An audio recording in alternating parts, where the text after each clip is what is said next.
Kita berjumpa kembali, kawan-kawan konservasionis, kawan-kawan pencinta lingkungan. Kami mengundang khusus ya BNGI Warung Konservasi, ahli konservasi muda yang sudah melanglang dunia ya, Om Agil ya.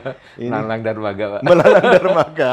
Ini Agil ya, Dr. Agil. Baik Agil, selamat berjumpa kembali. Ya, Dan terima kita kasih, akan Pak. ngobrol-ngobrol mengenai, sekarang saya melihat bahwa ada permasalahan nih tentang berbagai macam jenis satwa di bumi ini. Karena bukan hanya global warming ya ternyata ya, juga mungkin karena pemburuan, khususnya yang punya gading, yang punya cula ini sangat mengkhawatirkan. Sehingga kita ingin melihatlah sampai sejauh mana kapasitas ya, khususnya Indonesia tentunya ya, dalam kancah untuk mengurangi terjadinya kecepatan pemunahan spesies tersebut. Gimana menurut pandangan Dr. Agil? Ya, baik, terima kasih Matur suwun Prof. Hadi atas kesempatannya. Ya, Saya sangat senang dan bangga bisa bertemu dalam acara warung konservasi ini. Baik, terima Karena kasih. saya lihat nih followernya sudah semakin banyak. Insya Allah. Banyak generasi-generasi muda yang cinta konservasi, Cinta konservasi. bisa terus ikut terjun di dalam. Terjun. Ternyata ibu-ibu juga ingin mengetahui. Oh, mama, Iya, mama. mama ini pengen tahu itu bagaimana badak, bagaimana orangutan, bagaimana harimau. Saya kira forum ini bagus sekali. Ya, alhamdulillah, Pak. Jadi ini merupakan media sosialisasi Iya, kepada insya Allah, masyarakat. insya Allah, Baik. insya Allah. Ya, terkait dengan tadi Prof. Hadi meraise pertama tentang masalah konservasi, terutama spesies. Ya. Ya, selain global warming, ternyata setelah pandemi selesai, Setelah pandemi ya selesai, setelah pandemi selesai ini banyak masyarakat atau penduduk di dunia ini mulai mulai keluar dari sarangnya, keluar dari sarangnya, dari rumahnya. keluar dari rumah. Dan kalau untuk bisnis ya alhamdulillah, Pak. Oke. Tapi ternyata bisnisnya ini adalah bisnis yang membahayakan Spesies. Apa Yaitu itu? adalah Bisnis yang membahayakan apa itu? yaitu berburu, Pak. Berburu. Keinginan. Nah ini Masya kan Allah, kita kan harus bercita-cita berbuat ya agar supaya tidak terjadi di Indonesia. Ya. Termasuk juga badak cula satu ya. Badak cula satu Vietnam sudah punah kan? Ya, Oke. sudah habis, Pak. Sudah habis kan? Badak Jawa yang di Vietnam. Oke. Jadi sekarang sudah ada gerakan para saintifik kan gitu kan. Kenapa gerakan itu menuju kepada penyelamatan? Ya. Adakah alasannya? Baik, jadi para saintis terutama yang bergerak dalam bidang teknologi yang disebut teknologi reproduksi berbantu. Itu ART ya. Nah, itu singkatannya ART. ART itu. Jadi apa itu? Assisted Reproductive Technology. Jadi teknologi yang canggih ini. dari yang simpel sampai yang canggih sekali, Pak. Ada di situ. Jadi kawan-kawan, kita sudah mendengarkan bahwasanya untuk mengatasi itu ya, Dr. Agil, ada teknologi yang canggih. Namanya teknologi reproduksi berbantu. Silakan itu. Apa itu kalau barang di itu? manusia itu sudah lama, Pak, berjalan. Sudah lama itu. Itu bayi tabung itu, Pak. Oke. Salah satunya ya, bayi tabung itu. Nah, bayi tabung itu dari mulai yang punya problem laki-lakinya spermanya banyak tapi susah punya anak, atau spermanya tinggal sedikit gitu. Untuk manusia. Untuk manusia. Itu sudah jalan udah puluhan tahun. Itu ahlinya di mana? Ahlinya kalau berbicara tentang terkait dengan keahlian itu kolega kita di IPB ada, Pak. Ada di Itu Institut Pertanian Bogor. Apa dokter manusia kah itu? Dokter hewan, Pak. Dokter hewan. Ini kawan-kawan ya, kita kadang-kadang menghadapi dilema ya. Ya mengatur hewan juga diarahkan untuk mengatur kembali ya, mengatur manusia diarahkan mengatur hewan. Kan gitu kan. Jadi ini ilmu ini sudah berkembang. Gimana ceritanya itu? Nah, ceritanya gini, Pak. Jadi dengan kondisi sekarang perburuan marak gitu kan, dan kemudian yang sangat penting di kita itu adalah mencegah kepunahan. Kan? Mencegah kepunahan. Jangan sampai terjadi kepunahan. Jangan sampai terjadi kepunahan. Kalau sudah punah, susah itu ya? Susah, Pak. Susah. Gitu. Nggak bisa kembali. Ya itu yang kalau punah ya programnya akan menjadi sangat mahal sekali seperti yang cita-citanya teman-teman di Amerika, yaitu menghidupkan kembali woolly mammoth misalnya. Woolly mammoth. Yang sudah tidak ada kan, ya, habis. Itu istilahnya programnya adalah de-extinction. De-extinction. yang extinct, yang Dikembalikan punah supaya- dikembalikan supaya menjadi ada kembali. Ada kembali. Nah, gitu. Nah, kalau kita sekarang, kalau kita jangan sampai punah. Ya, nah sekarang kembali tadi, yang de-extinction itu sudah bisa di atas itu, sudah terjadi.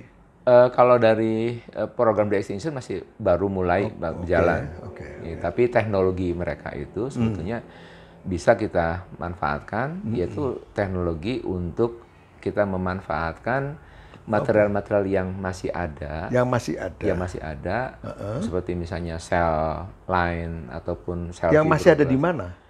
Yang ada misalnya di kebun badak, contoh yang paling yang kebetulan saya kan di Badak Sumatera, iya, Badak ya. Sumatera dan Oke, Badak Jawa. Nah itu kita pernah mengirim badak Sumatera ke Amerika Oke. tahun 80-90-an Pak. Iya. Semuanya kan mati semua Pak di sana Pak. Oke. Tidak berhasil. Tetapi kemudian mereka punya Itu dikirim tadi ke Amerika. Itu badak dari Sumatera. Dari Sumatera. Badak Sumatera Iya. dikirim ke Amerika.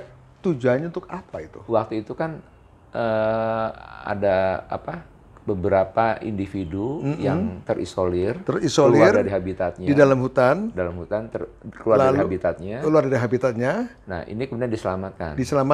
Kalau tadi badak terisolir dalam populasi dalam jumlah kecil, itu kan sangat mengkhawatirkan ya. Sangat mengkhawatirkan Dari segi reproduksi, keberkelanjutannya, sehingga perlu diselamatkan. Oh, yang ke Amerika itu dalam langkah penyelamatan. Oke. Harapannya karena mereka sudah maju, kemudian berhasil, ternyata tidak juga.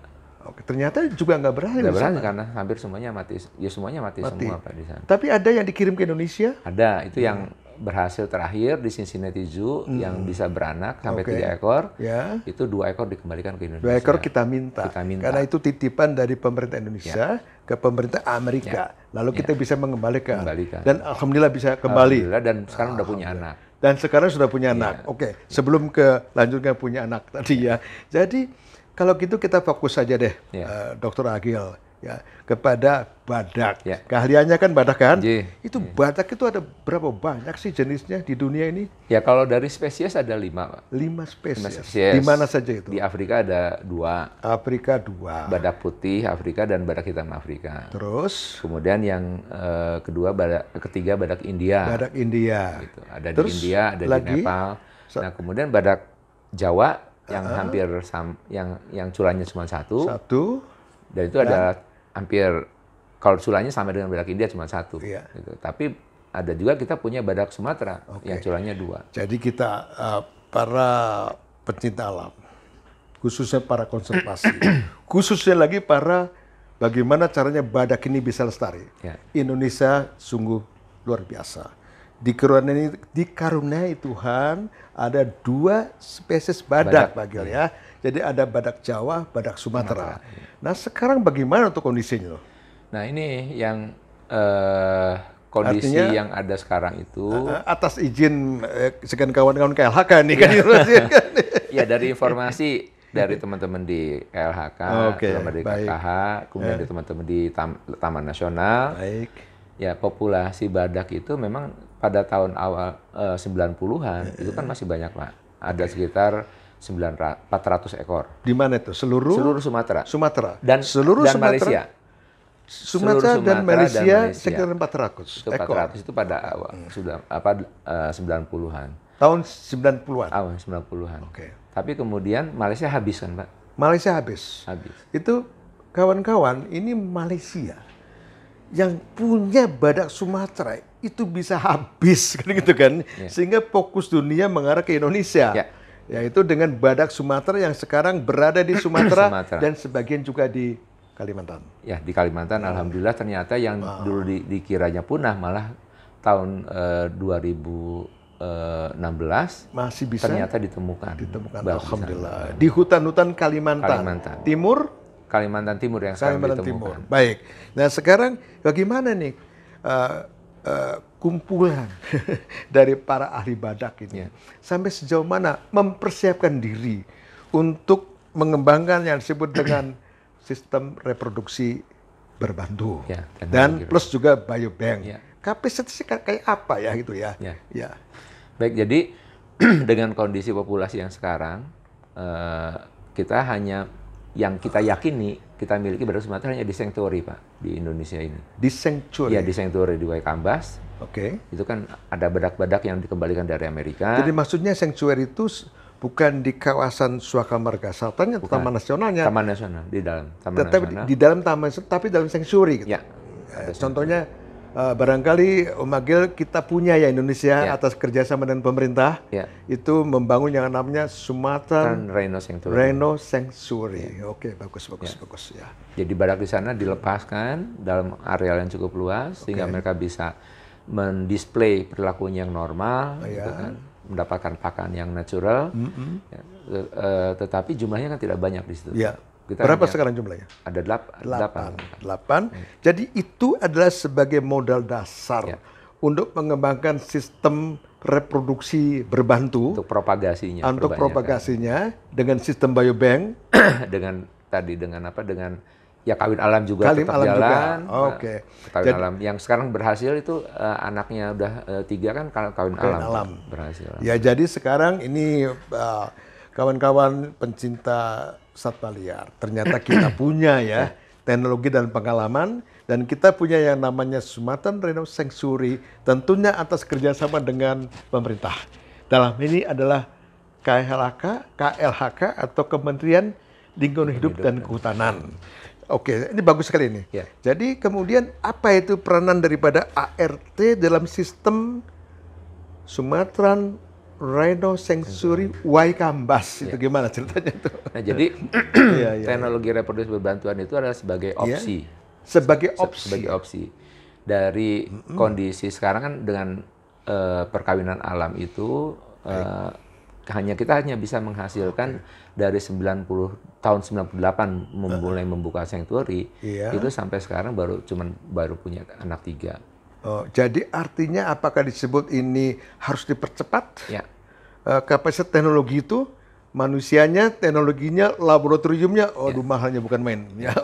Jadi dengan kawin alam itu ada obstacle, butuh waktu yang panjang. Butuh waktu yang panjang. Karena buntingnya kan 15 bulan, Pak, badak Sumatera. Badak itu para pencinta badak, ternyata buntingnya berapa bulan? 15 bulan. Masya Allah, 15 bulan itu. Kemudian menyusuinya 2 tahun. Menyusui 2 tahun, sehingga jarak itu berapa tahun supaya badak bisa normal itu punya anak lagi? Sekitar 3-4 tahun. Dan ini 4 tahun, sehingga ini para pencinta alam, sehingga terus terang aja ini itu kekhawatiran, kegalauan.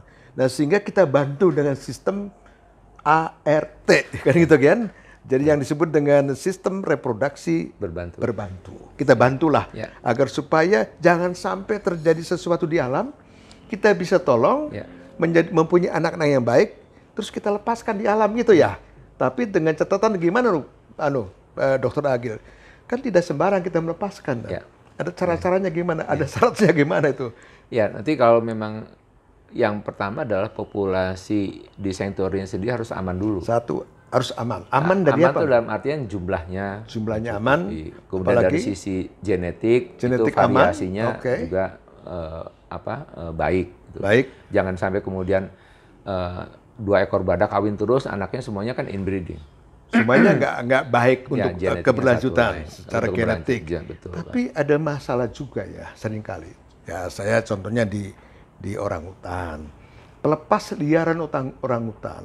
Kita lepasin ke alam, kembali lagi.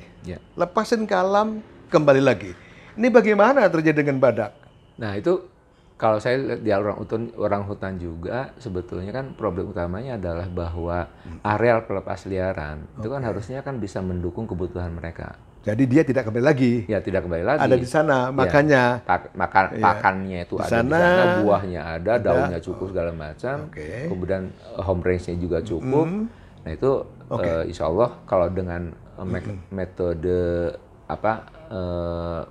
berbantu, bukan dengan merilis dengan metodologi yang bertahap gitu, itu bisa. Gitu. Mestinya bisa. Secara saintifik bisa. Baik. Jadi kalau gitu ini harus ada satu gabungan nih, kawan-kawan pencinta alam nih, antara ahli reproduksi yang biasanya tuh klub dokter hewan gitu ya, Ya. dengan kawan-kawan yang di bidang konservasi alam ini bersatu sehingga tujuannya itu adalah bagaimana agar supaya badak-badak yang dihasilkan di dalam sanctuary tadi, lalu dijamin kalau dia lepas ke alam menjadi bisa hidup secara alam. Baik para konservasis yang kami cintai, saya kira masih banyak ya, Dokter Agil ya. Kita akan cerita ART-nya belum nih, Pak. wah, nanti kita kembangkan kan. Jadi ART-nya belum cerita katanya ya. ART Jadi belum cerita episode selanjutnya kita akan masuk cerita ART. Ya, Tetapi sekarang itu kita sudah paham bahwasanya kita mesti tolong dengan sistem ART agar supaya kita cepat-cepat mempercepat keberadaan spesies di dalam sanctuary. Dan miliki garansi sumber daya genetik yang tersimpan dengan baik. Dengan baik. Gitu. Baik, para konservasionis yang saya cintai, bahwa kita cukup di sini dulu, nanti kita sambung dengan episode selanjutnya tentang ART. Terima kasih. Terima kasih, Dokter Agil. Nanti kita sambung lagi dengan episode kedua. Siap. Salam konservasi.